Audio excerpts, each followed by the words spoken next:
Então, não há nenhuma aplicação do conhecimento médico no texto que pode ser considerado uma discussão explícita, mais completa de Alberto sobre a cópula entre pessoas do mesmo sexo como pecado.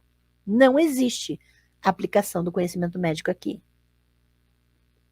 Ele aparece em um comentário do Evangelho, escrito pelo menos 15 anos após a última parte do comentário dele sobre as sentenças, e ele justifica a veemência da punição divina sobre os sodomitas, argumentando que 4 características distinguem esse pecado perverso, que foi descrito apenas como um pecado de desejo ardente e flamejante, além do que a ordem natural permite. Veja, uma definição que não significa nada, né? Não especifica nada.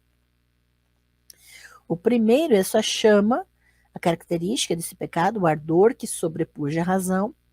O segundo é o fedor de sua infâmia, que se eleva como o fedor de cadáveres. A terceira característica do vício é a sua persistência, já que quase nunca abandona aquele que capturou, né? E por isso Gênesis nos diz que Sodoma estava localizada num vale cheio de poços de piche, a cola mais forte. Olha como ele usa isso de forma completamente aleatória.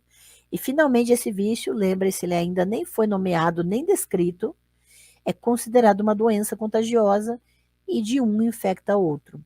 Então, não há um nome para esse pecado e ele é descrito apenas em seus efeitos.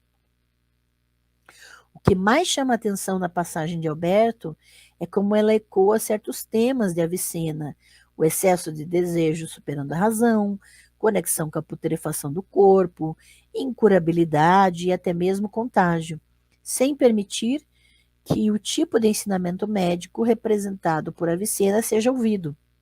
É como se tivéssemos aqui a resposta de Alberto à análise médica com a qual ele nunca se envolveu explicitamente. Tá? Quando Alberto escreve sobre as diferenças entre homens e mulheres de doenças contagiosas ou até mesmo da perda da natureza humana, ele não pode ser totalmente inocente dos sentidos técnicos desses termos, pois ele se esforçou para incorporar discursos médicos e científicos na teologia cristã. Então, quando ele omite esses discursos, ele o faz propositadamente. E ele medicalizou o tratamento teológico da natureza humana, ao colocar a teologia em uma hierarquia que também engloba uma medicina altamente articulada.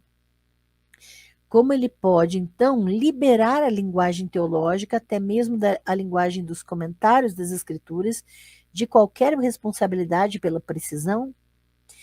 O Mark Jordan sugere que as suas explicações sobre as alegorias não podem ser totalmente separadas do que ele diz em outros lugares sobre os mesmos tópicos.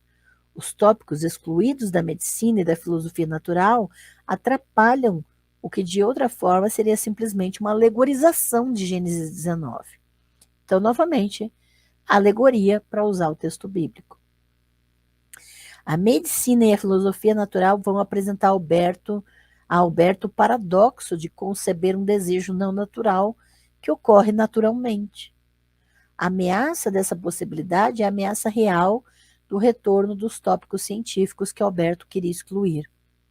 O paradoxo está contido na afirmação: alguns homens são construídos de modo que possam exercer seu poder reprodutivo apenas com outros homens, ou seja, apenas em circunstâncias que tornam a reprodução impossível. Essa afirmação produz certos equívocos nas categorias médicas de doença e deformidade. Ela postula o esvaimento genético de certas operações naturais. Mas ela produz equívocos maiores e mais cruciais nos usos teológicos da categoria da natureza. Se o fato da fisiologia sodomítica ameaçar a distinção entre doença e disposição natural, ele parece bloquear as apropriações teológicas das definições filosóficas da natureza. Essas apropriações aparecem de forma central no aluno mais famoso de Alberto, Tomás de Aquino, foi o aluno mais famoso de Alberto, né? Essas apropriações são mais visíveis em Tomás porque ele elimina a maior parte do conhecimento médico e naturalista de Alberto. Em Tomás, o problema da fisiologia sodomítica é muito claramente o problema maior da utilidade para a teologia de qualquer concepção natural do sexo humano.